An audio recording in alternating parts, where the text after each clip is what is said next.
When you're having the best day of your life and you think it is, you need to know it can only get worse. I used to think the best day of my life was the day I married Janet Brown, now Mrs. Bobby Thomas.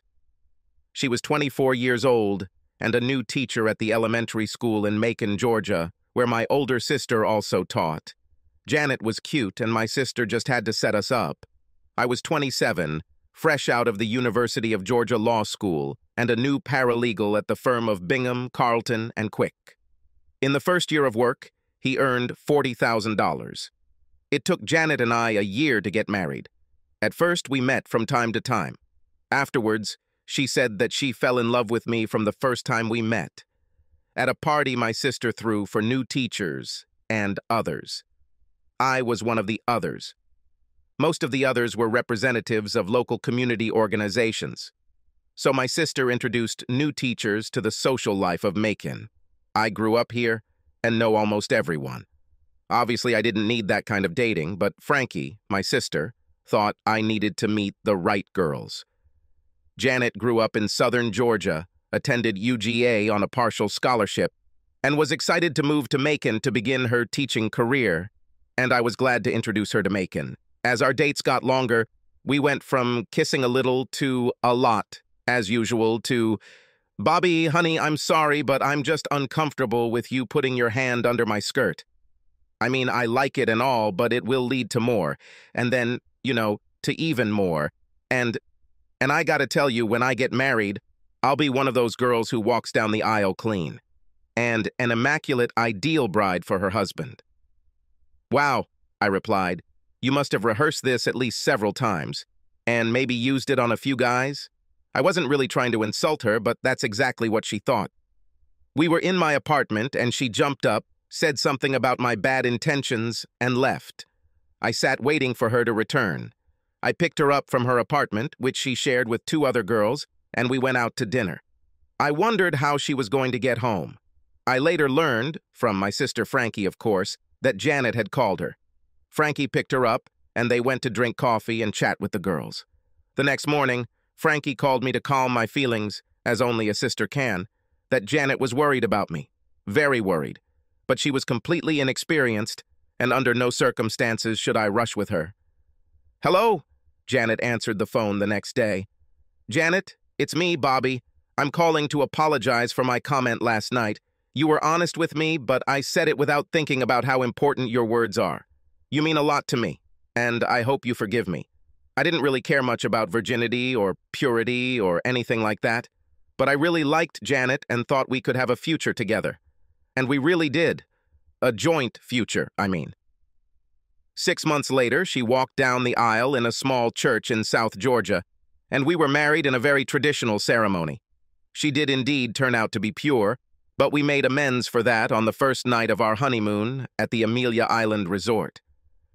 Sex with Janet became enjoyable, but was a little difficult at first. She was a virgin that first night, blood and all, and intercourse was not comfortable for her. And I admit that I made things even worse. By that time, I had not had sex for a long time, and after I penetrated her, my constant stroking, which did not last long that first night, irritated her even more. She cried, and I tried to console her, promising that everything would work out. She said that she knew about this. Her mother warned her. We finally fell asleep and were cuddling with each other, so that was a good sign. The next morning, Janet surprised me. Although she was a virgin, she acquired some other skills in dealing with the men she dated. She woke me up with pleasure below the belt, which remained the best in my life. "And mind you, no hands," she said when I had recovered enough to look at her. Impressive. That morning, we went to the beach and returned to our room and took a shower together. I promised her that there would be no more pain and that perhaps she would enjoy it when we returned to bed. We kissed a little, and I moved lower to enjoy her breasts.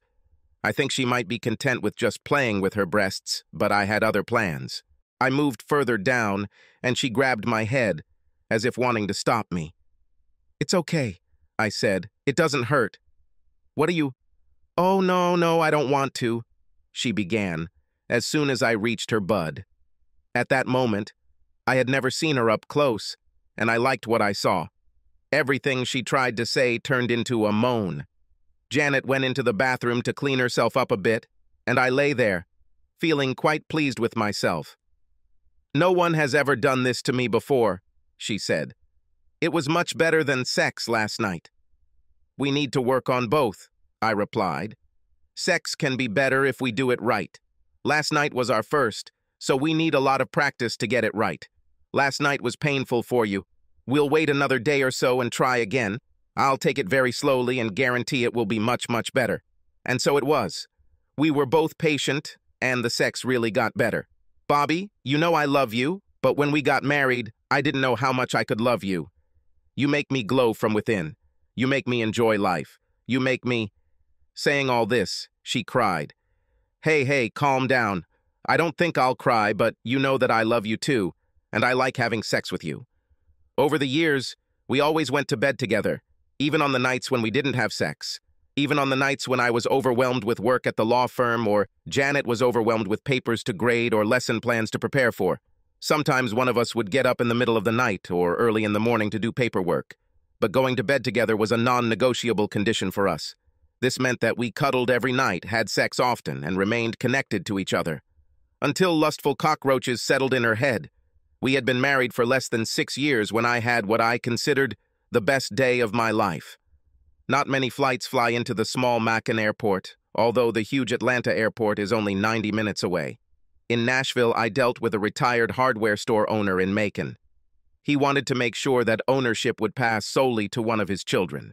We worked things out. He signed a few papers and was happy, and I was happy, to find a direct flight from Nashville to Macon. On this flight, I met the man who made the best day of my life possible. John Thompson is a shopping center developer in Nashville. His niche is small towns that he believes are underserved in terms of retail opportunities but have great potential for growth. He identified Macon as one of those cities and flew there to look at possible locations for shopping centers. At the time, I was a senior associate in my law firm, but the partnership was still a few years away.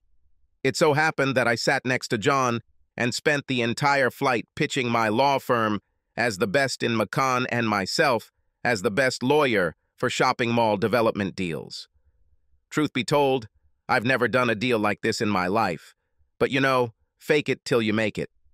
So I did. John was impressed either by the skills I was presenting or maybe just by my bravado. Anyway, he hired me. More precisely, he hired my law firm.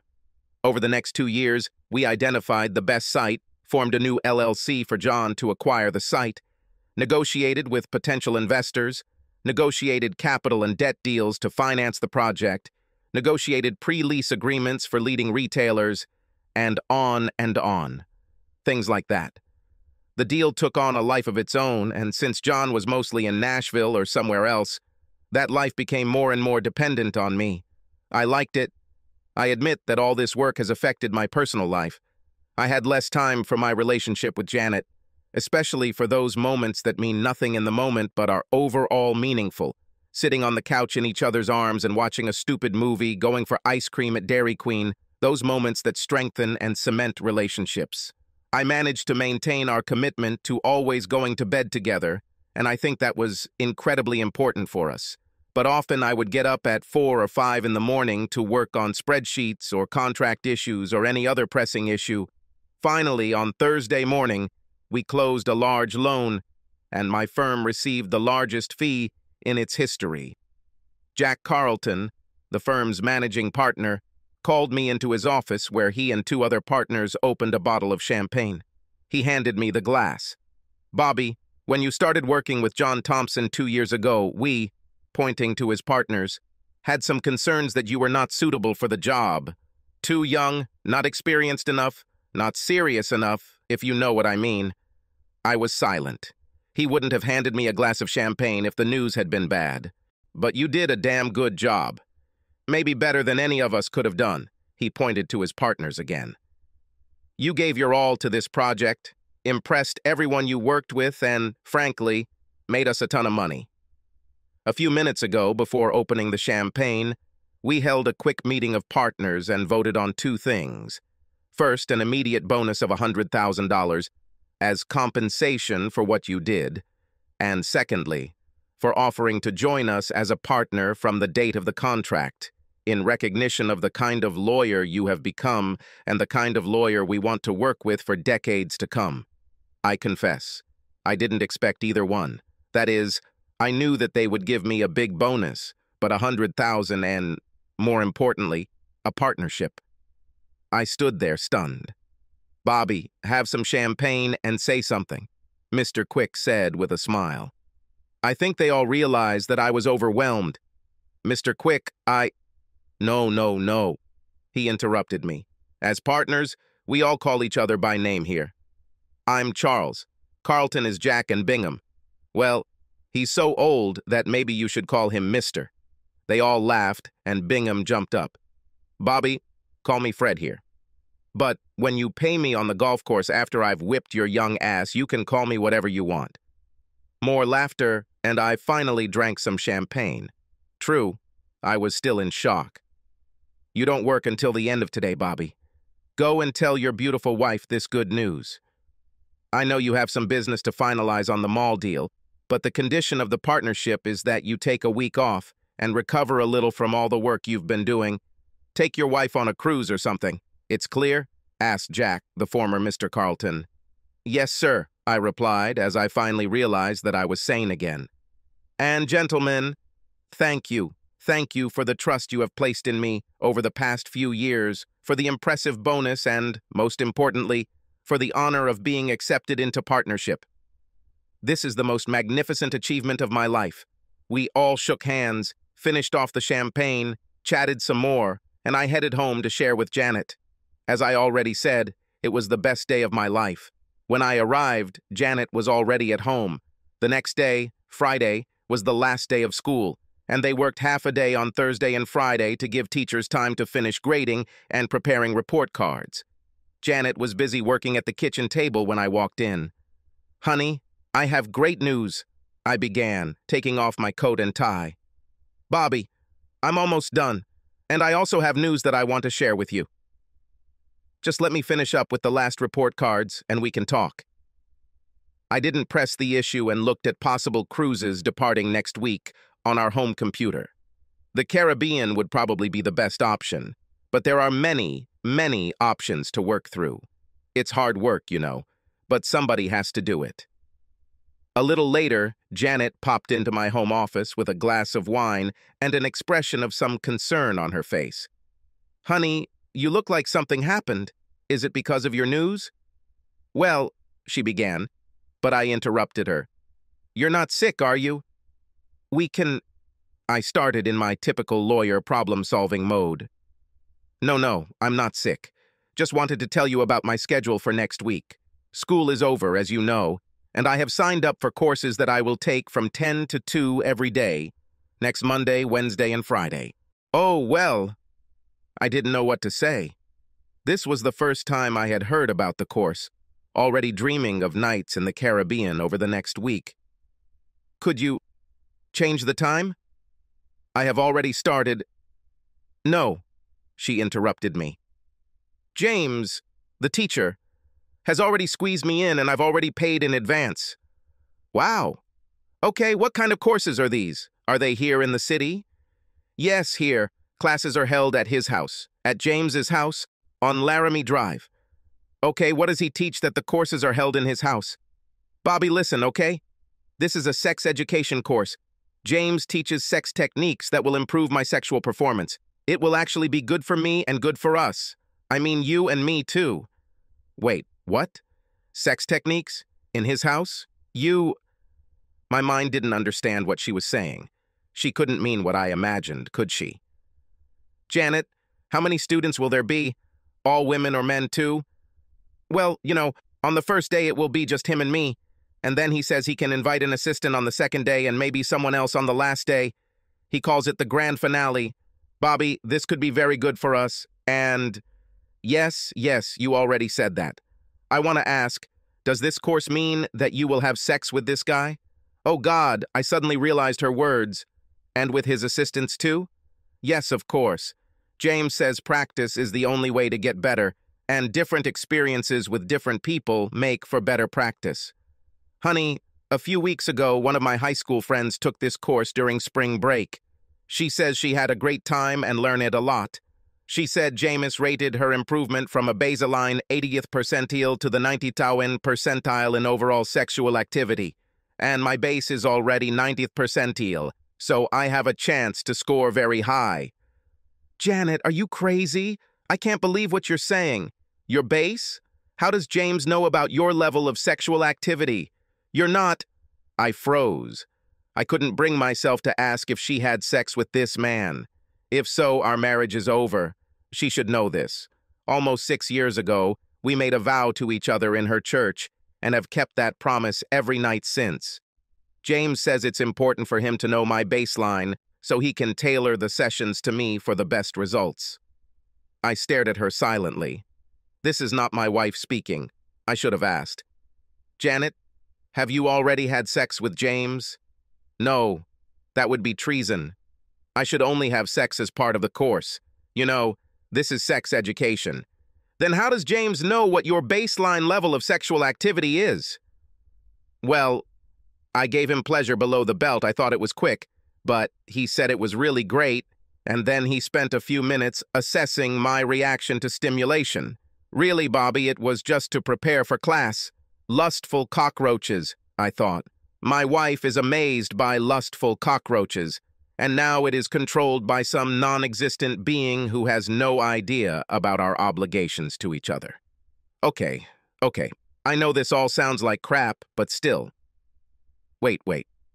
Janet, you said James would have several assistants for the grand final. What does it mean? Several partners at the same time? Oh, I don't know. It depends on how I spend the first 2 days of classes. James said my high baseline meant I could do well.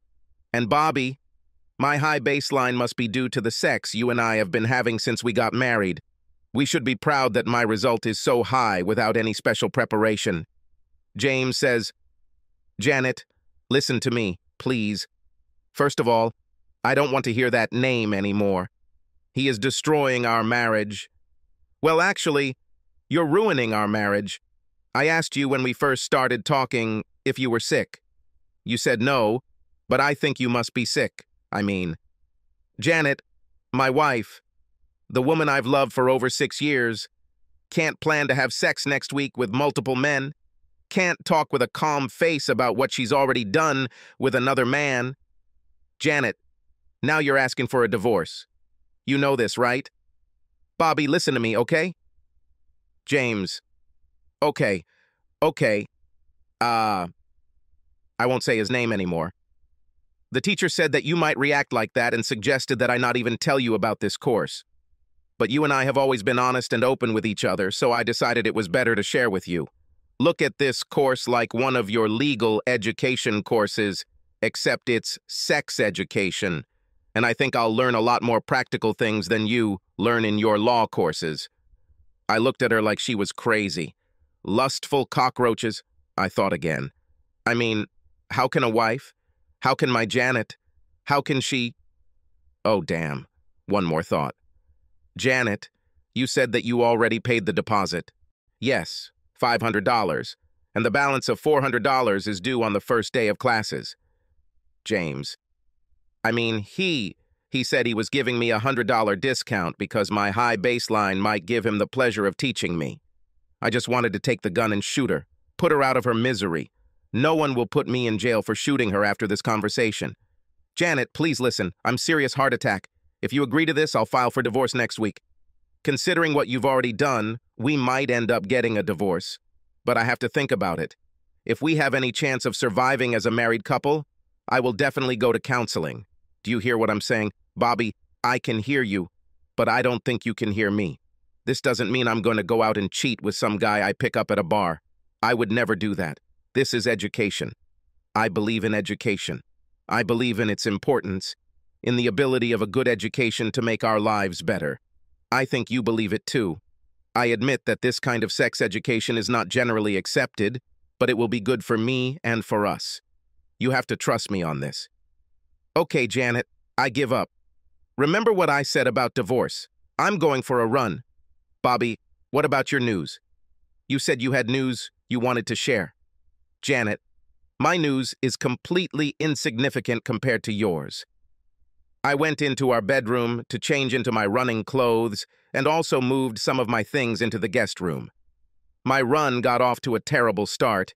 My mind was too distracted by my conversation with Janet to allow me to relax during the run. But after a few miles, I felt the stress go away. Running may be the best therapy for me, and this run was definitely good therapy. I worked so hard that I neglected running, and within a few miles, I felt the results of that neglect. I headed home, or what was my home. I wasn't sure he was after what happened. When I returned, Janet was in bed, which was good because I had absolutely no desire to talk to her. I quickly showered and went to bed in the guest room. The next morning, I got up early and left the house before Janet got up. When I got to the office, I saw that Jack Carlton had already arrived. Mr. Carlton, Jack, do you have a minute? Of course, Bobby, what's the matter? I thought you would oversleep this morning. Sir, I have a real problem at home and I need help. And I told him Janet's short version of the news. My God, what a story. I like the term lusty cockroaches. I've never heard it, and now I'll have to add it to my vocabulary. Okay, first things first. First, a good family lawyer. I don't want to call her a divorce lawyer just yet, but she definitely is. Elizabeth Jenkins. Don't call her Beth or Liz or anything else, just Elizabeth. She is a very formal person, and I think the best divorce lawyer in Macon. Oops, I'm already talking about divorce. Bobby, I hope it doesn't come to that, but I'll understand if it does. When I dated Janet, she seemed like a wonderful person, with a good head on her shoulders, reliable. From South Georgia, right? Yes, sir. And I agree. It's just so weird. I asked her if she was sick, but she said no. Well, if she has some kind of mental illness, she won't necessarily admit it. I think she's crazy, but I also think it's an insult to people with real mental illnesses to blame it on a mental health problem. I'm afraid I think she just wants sex with someone else, and this is her way of justifying it. Maybe. Anyway, the second thing we need to do is cancel your bonus. You don't want to look worse than you feel. I'm just canceling it for now. If you get divorced, it will be better if you don't have to share her with your then ex-wife. When all this smoke clears, you'll still get that bonus. And in the same way, we are ruling out partnership for now. But between you and me, both of these things, the bonus and the partnership, are yours. And since we, the current partners, have not yet made anything official, I can, if it comes to that, testify that you are not entitled to either a bonus or admission to the partnership. Logical? Wow. Yes, that makes sense. It's just hard for me to come to terms with this. 24 hours ago, I was on top of the world, and Janet and I were an inseparable team.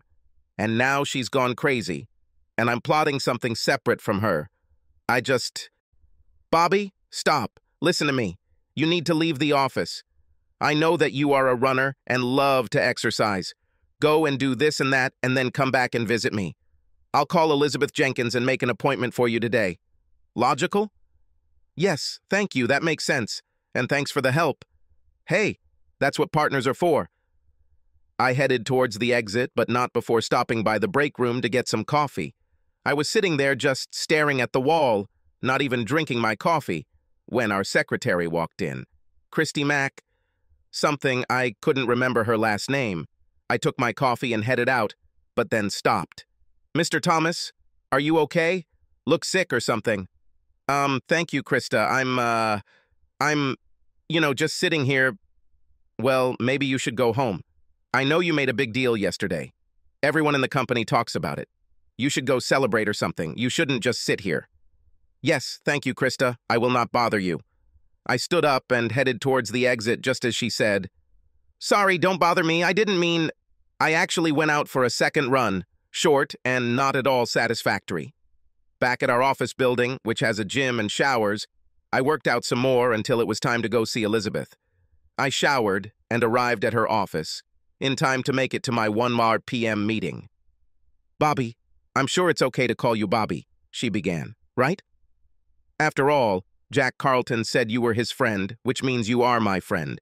He said a lot of good things about you, But he also said that your wife was struck by lusty cockroaches. She put air quotes around the term, and we both laughed a little. God, it's good that I can laugh. Yes, that's what I told him. And I told the story again. Elizabeth listened, took notes, made sympathetic sounds, and did not interrupt my sad story. I ended up like this. To tell the truth, she seemed to have gone crazy. Her insistence on having sex with multiple men in the next week goes against everything she and I have believed since we met almost 7 years ago. I'm almost at my limit just trying to comprehend this. Okay, that's why I'm here, to help you understand and make some plans to deal with her plans. She plans to start this sex ed course on Monday, right? Air quotes again, but this time without laughter. Right. So you have the weekend for her to change her mind. Yes, but... Wait, listen, let me finish. I think you should give her a chance. I also think I should prepare a divorce petition to file on Monday afternoon if she continues this idiocy. If she does back down, I recommend you both get some serious marriage counseling if, and I know this is a big if, you want to try to stay with her. I can prepare a fairly standard divorce petition this afternoon. Financial issues will be determined later. If necessary, we can hire a private investigator to follow her on Monday, or you can do it. If you decide to do this, you must assure me that you will not do anything that could jeopardize your law license or land you in jail. If she agrees to this, I can ask to be served in a house where adultery occurs, which is exactly what it is. If we are lucky, the course may be interrupted. Air quotes again. She enjoyed using them. I was already starting to get a little tired of her pretense. But she continued. And one more idea. She paid James a $500 deposit. We can argue that this payment makes him a prostitute and she is paying for sex. Both are crimes in Georgia. So, she could end up in prison? Most likely no. Sex crimes are usually just fined. Anyway, would you like me to prepare a petition in case you need it on Monday? Yes, please. Just email it to my work account and I'll take a look at it over the weekend. Accepted. And good luck this weekend. Maybe her head will fall back into place.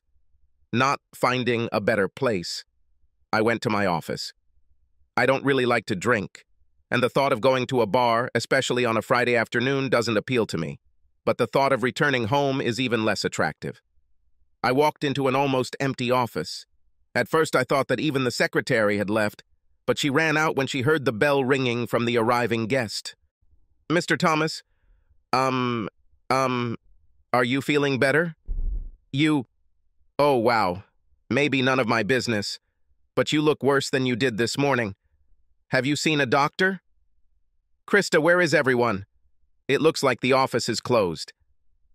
Well, Mr. Carlton announced that everyone has been working very hard the last few weeks, and someone, namely you, Mr. Thomas, has just closed a large deal for one of the firm's best clients. So he said that by the end of the day, everyone can relax. I'll just clean up a little myself and then go home. That's nice of him. Krista, could you do one more thing before you leave? I would like a fresh cup of coffee, and this machine always puzzles me. With pleasure, I'll be back with a fresh cup now. Black, right? Yes, thanks a lot. A few minutes later, she returned to my office with a steaming cup. After a day of work, I needed something to cheer me up. I thanked her again, and she walked towards the exit but turned around to look at me. Mr. Thomas, Bobby, Krista, please call me Bobby. Okay. Bobby. It sounds strange for me to call you that, but I think it suits you better than Mr. Thomas.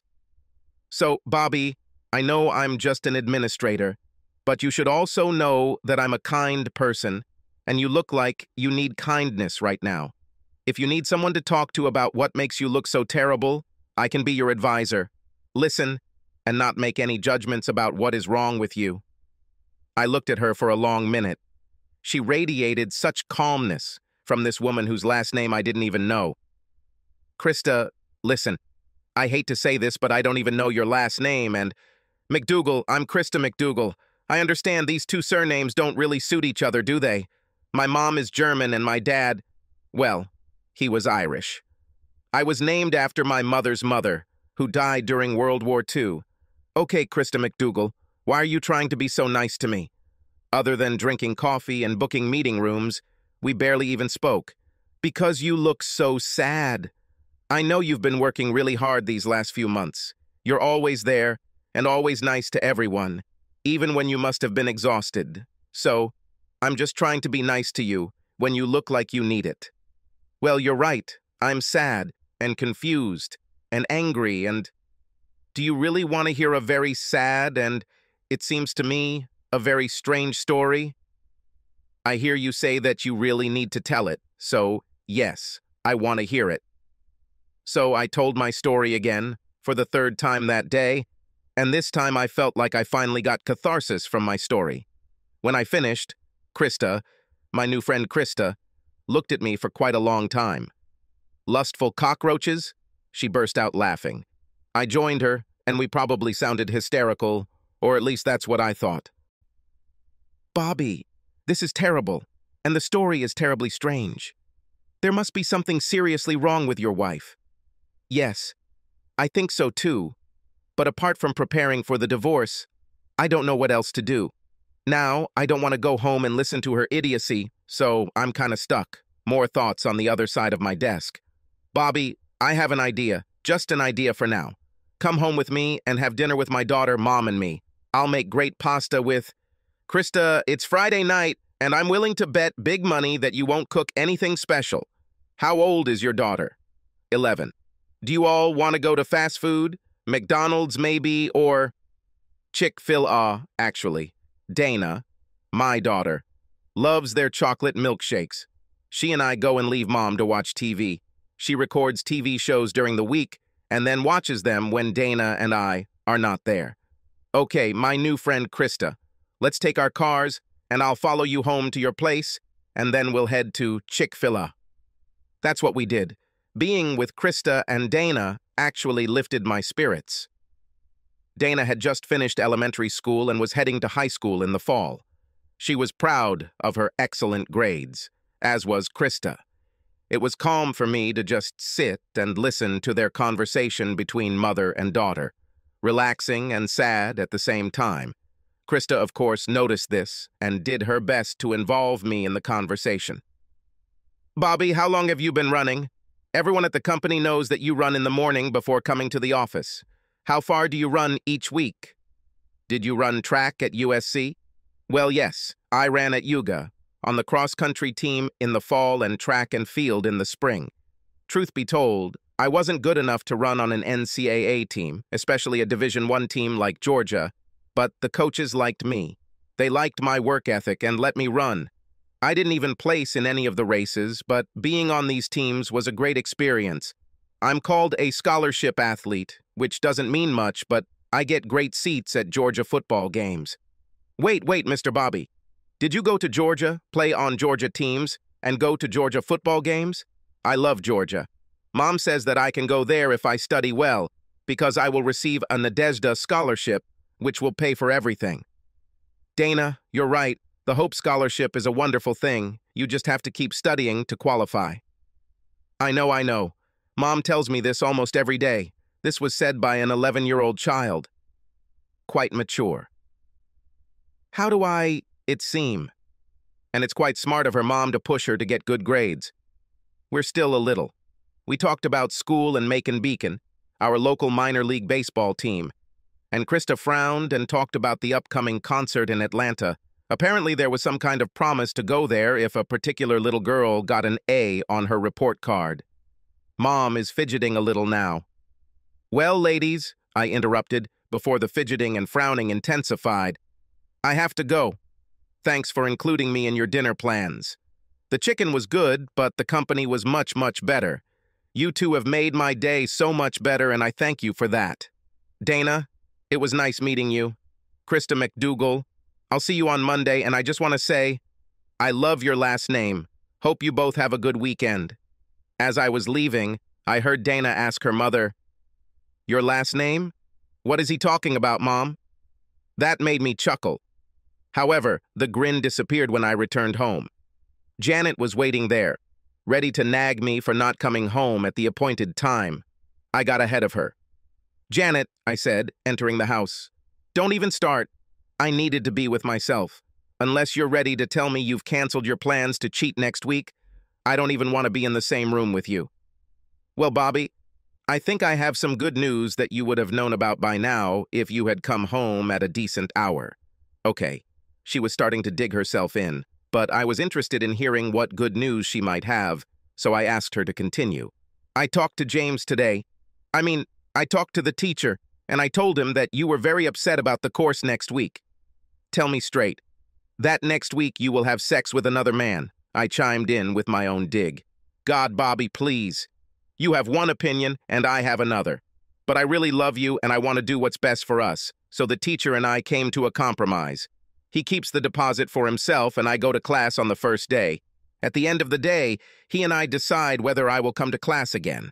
If one of us, he or I, considers that additional lessons will not bring me any benefit, I will not pay him the remaining money and will not come for further lessons. Isn't that a compromise you can live with? Janet, I think this whole idea is just an excuse for you to have sex with another man, and even pay for it. I know you don't agree, so I have an idea. Let's call your mom and ask what she thinks about your idea. Huh? Bobby, you know your mom and dad? They believe that advanced algebra borders on sinfulness. Any kind of sex education is forbidden in the Bible about 40 times, at least that's how they read it. Then no, it does not make sense. How about another thing? We don't talk about this anymore until Monday evening. And I promise to tell you everything on Monday. If you think it's no use, if I haven't learned anything, if you promise to be truly objective and say, I shouldn't go back there, then I won't. But you must promise to be objective. Agreed? I just shook my head and left. Another night in the guest room and an early rise on Saturday morning for a long run, this time nice when it wasn't too hot yet and quite slow until I warmed up. Then a few quick bursts in a row. Not my student days, but not bad for a 40-year-old lawyer. Came back into the house to take a shower. Janet still hadn't gotten up, so I left the house to go where? Not to the office. I've seen enough of this place lately. Without any plans, without intention, without, hell, of course I intended to do this. I parked in front of Krista's house and rang the doorbell. I'll open it now. I heard Krista's voice from inside. The door opened, and there she stood, her face covered in grease stains, her hair pulled back under a white cap, her hands wearing strange-looking gloves, and yet she looked absolutely beautiful. But her voice was not like that. Bobby, what the hell? I was cleaning the oven. You can't. Mom, come here quickly. She ran somewhere back into the house. As I stood there realizing that I had made a huge mistake, an elderly woman appeared. I'm Mrs. McDougal, the woman said, and you must be Bobby. Come in and sit down. You did something down there in Georgia, and my granddaughter thinks you could walk on water. My daughter probably thought the same thing last night, but now you're coming here when she's not ready yet? Woohoo. Big mistake, mister. You're right, Mrs. McDougal. I feel very stupid. You can't just tell her I'm sorry and that I'll call her later, or maybe just see her on Monday. No, sir. You shit on the floor. Now stay and clean it up. She ran off to get herself in order, and you were polite enough to wait for her, give her the right compliments, and explain yourself that you are sorry. Is it clear? Yes, ma'am, you're right. I'll wait for her. Is Dana here? While I waited, I could talk to her. No, Dana is playing football, and Krista should pick her up in about an hour. Okay, I'll just sit quietly. She said as she left. I felt like an absolute idiot and wanted to sneak away and never look at Krista again. But then she came back into the living room, and I was glad I stayed. Her headdress and gloves were gone. She had time to wash her face and even put on her makeup, put on lipstick and change clothes. Of course, she looked great. She had been working at Bingham, Carlton, and Quick for at least a year without me even noticing. Maybe I just never looked at it. My mistake. Bobby. Krista, wait, please. Let me tell you how sorry I am for bursting in without calling. I feel very stupid for my idiocy, and especially for confusing you. You should know, I met your mom, and she scolded me a little, and I deserved it all. Yeah, she's pretty good at that. I don't know why you're here. and I felt pretty awkward when I opened the door. I started to interrupt, but she continued, "Wait, Bobby, let me finish. This morning, Dana is playing football. How about we go to the football field together? We can watch her play, and you can tell us why you came this morning." Okay, it's okay. And again, I'm sorry for putting you in an awkward position. It was terribly rude of me. Yes, it was. But now let's leave it in the past and go watch football. And so we did. We went to see Dana play. Pretty good, but not great. During the game, Krista and I had time to talk. Well, I did most of the talking, and she made sympathetic sounds. After listening to me croak and whine about Janet for a while and the game was already ending, Krista interrupted my monologue. "Bobby, you need to fish or take off the bait." You understand what this means, right? I shrugged slightly, and she tried another aphorism. "You need to do something or go out from toilet." God, Bobby. You either have to accept what she says she's going to do, which I know you don't want, or tell her in your sternest, angriest voice that if she goes through with it, you'll file for divorce next week, and you have to make her believe it. That's how our conversation ended. Dana came running with the joyful glow of an 11-year-old child who had won the game. I offered to invite them to lunch, but Krista quickly declined. "Work from home for both of them," she said. I dropped them off at their townhouse and headed to... where else? The office. I couldn't face Janet. I'd already run out that day. I didn't want to call my friends, which would lead to awkward questions, and I didn't want to go to the bar. So I sat in my office and thought. A draft divorce petition arrived from Elizabeth by email. I looked it over, sent her a few nagging comments, and finally went home. Janet was preparing dinner when I walked in. She said hello and didn't talk about the elephant in the room, and neither did I. We had dinner together, talked politely about the weather and the school year, in general, meaningless chatter. I cleaned it up after dinner as she had prepared everything. When I finished, she was watching something on TV. I ignored her and headed to my office. "Bobby, would you like to watch a movie on TV with me? No, Janet. We have a huge elephant in the room, and until we solve it, I'm not very comfortable sitting next to you. Next week we will make a decision. Either you stop your plan to cheat, or if you go through with it, I will file for divorce." I went further to my office.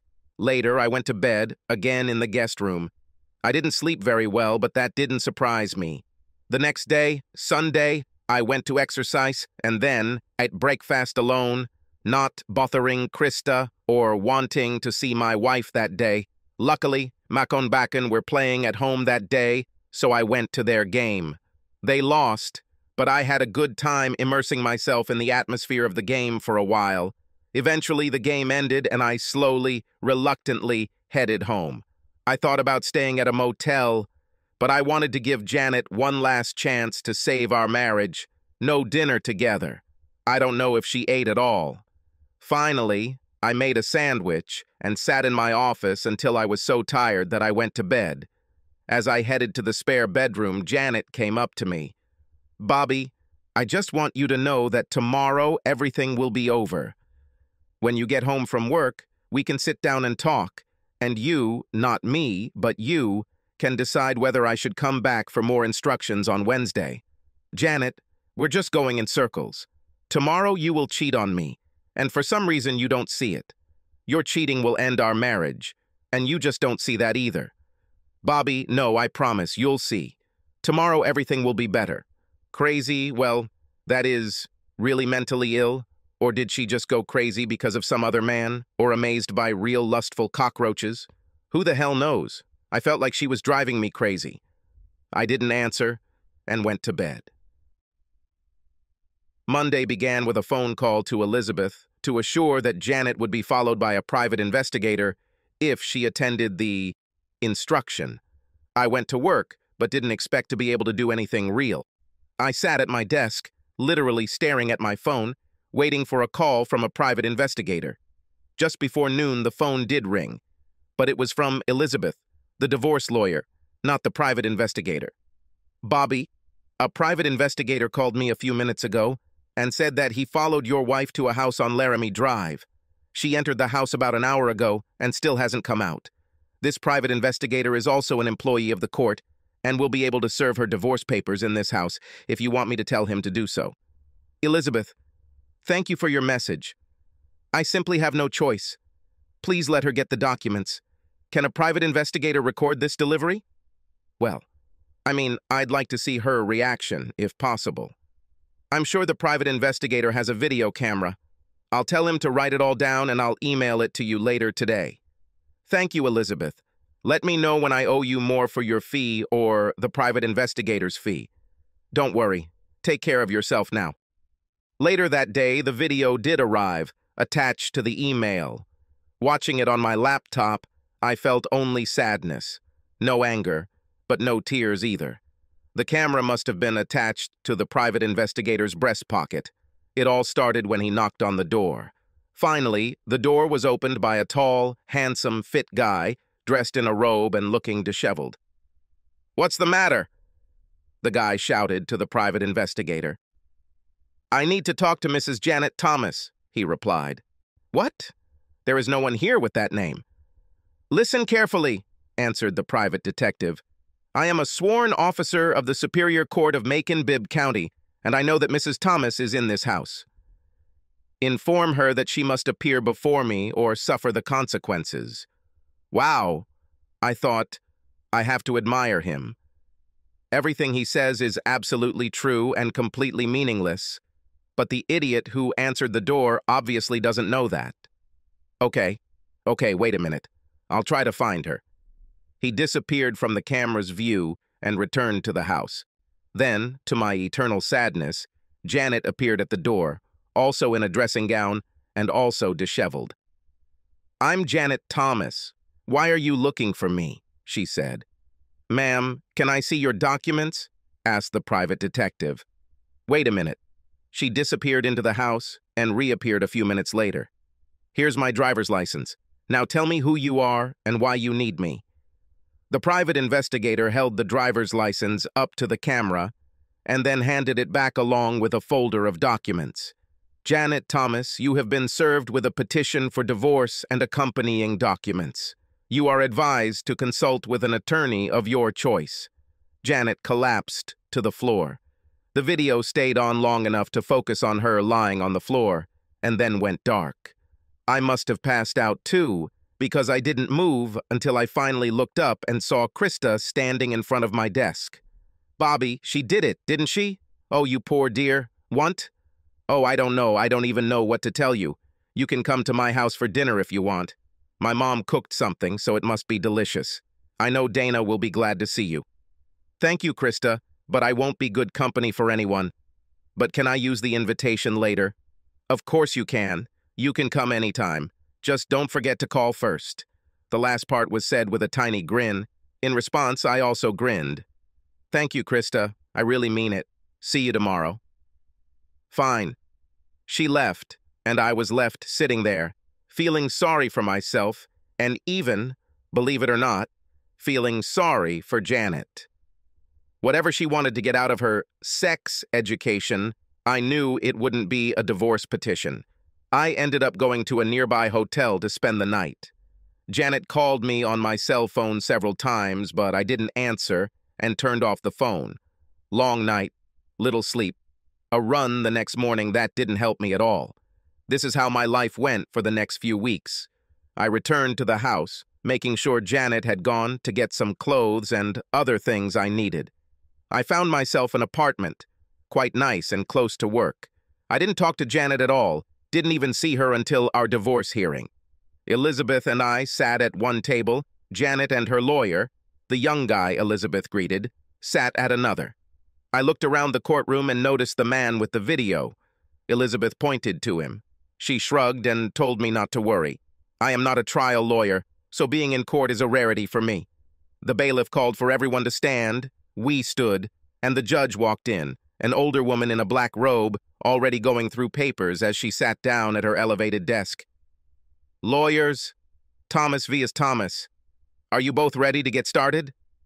They both answered in the affirmative, and she continued, "Miss Jenkins, as the plaintiff's lawyer, you speak first, and I remind both lawyers. No theatrics. There is no jury here, so showing up won't help you and could get you in trouble. Clear?" They both said yes again, and the judge nodded to Elizabeth. "Your Honor, this is a direct claim for divorce based on Mrs. Thomas's adultery. Mr. Thomas, my client, is not asking or offering any alimony. There are no children. The marital home is rented, savings will be split 50-50, and both parties will keep their own retirement accounts. Everything is as stated in the statement of claim." She sat down. "Thank you, lawyer. Delightfully brief. I always appreciate this. Mr. Graham, as counsel for the defendant, do you have an answer?" "Yes, Your Honor. My client denies the charge of adultery, and we are prepared to present evidence that no adultery occurred, neither in the form and place alleged in the plaintiff's statement, nor at any other time." "What is your evidence?" asked the judge. "With your permission, Your Honor, I would like to call a witness." "Of course, it should be interesting. Your Honor, I call James Power to testify." Of course, the guy with the video stood up and approached the dock. He was sworn in and sat in the witness chair. Janet's lawyer tried to portray him as a sex education expert. "Mr. Power, please tell the court about your relationship with Mrs. Janet Thomas." "I was hired by Mrs. Thomas for educational purposes to conduct a short-term course in sexual techniques to improve her and her husband's sexual responses to each other." "Do you have the right to teach sexuality education courses?" "Yes, by the California Board of Sex Education, from which I have a diploma." "And do you charge for these courses?" "Yes. My standard fee is $1,000 for a 3-day course. In Ms. Thomas's case, she told me that her husband objected to the course, so I adjusted the curriculum to start with only 1 day of instruction in exchange for her $500 deposit. Does this 1 day of training include sexual contact?" "No, ma'am, no. Mrs. Thomas received the divorce petition before we even got to the actual sexual intercourse. She was so upset by the divorce filing that we no longer met for additional training." "Thank you, Mr. Power. I have no more questions." The judge turned to Elizabeth. "Counselor, do you have any questions for this witness?" "Yes, Your Honor, several." Getting up, Elizabeth whispered to me, "You might like it." Addressing the witness, she continued, "Mr. Stringowitz, can I call you that since that's your real name, right?" Well, my name is Power, which is Stangowitz, which is the name I had when I was born, but I don't use it anymore." Did you stop using it because that name is on your arrest report?" "I object, Your Honor." Janet's lawyer jumped up and began to speak further, but the judge raised her hand. "Miss Jenkins, I am inclined to agree with Mr. Graham. How might this be relevant?" "Your Honor, this is relevant in 2 respects. First, as you know, a criminal conviction affects the reliability of a witness's testimony. Second, Mr. Stringowitz's criminal conviction stems from an adultery charge.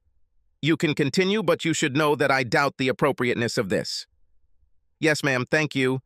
So, Mr. Stringowitz, please tell the court how many times and for what offenses you have been convicted, specifically in the state of California." He looked at Janet's lawyer for help, but was left alone. "Well, it was, an accusation of receiving money for sex," he finally whispered, as if that would help. "Mr. Stringowitz, you said that you were arrested on charges of receiving money for sex in the state of California?" "Well, yes. But, and how many times have you been convicted, either pleading guilty or being found guilty, of pimping or similar charges of receiving money for sex? Do you agree that this number is at least 24? "Your Honor, the plaintiff's lawyer is nudging the witness. "I object," Janet's lawyer said. "Mr. Graham, as you know, well, as you should know, the plaintiff's lawyer is cross-examining your witness and has the right to ask leading questions. Carry on, Miss Jenkins." "Thank you, Your Honor. So, Mr. Stringowitz, there are at least 24 convictions for sex for money. This is right?"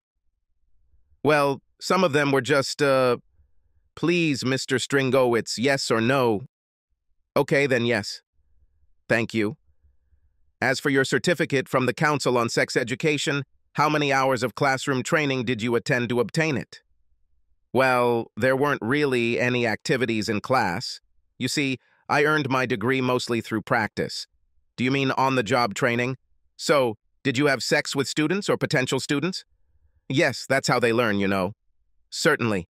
Moving on to your meeting with Mrs. Thomas, did you pre-qualify her for your sex education course? Yes, I did it. It's standard procedure. And what methods did you use for its preliminary selection? Well, in simple terms, it was non-penetrative sex so that I could gauge her level of experience and how comfortable she felt with these sexual acts. Thank you, Mr. Stringowitz, for the most informative series of answers. Your Honor, although unusual, I hope you will allow me to briefly summarize Mr. Stringowitz's testimony. I think this will be helpful for both my client and the defendant. Go ahead, Miss Jenkins. Thank you, Your Honor.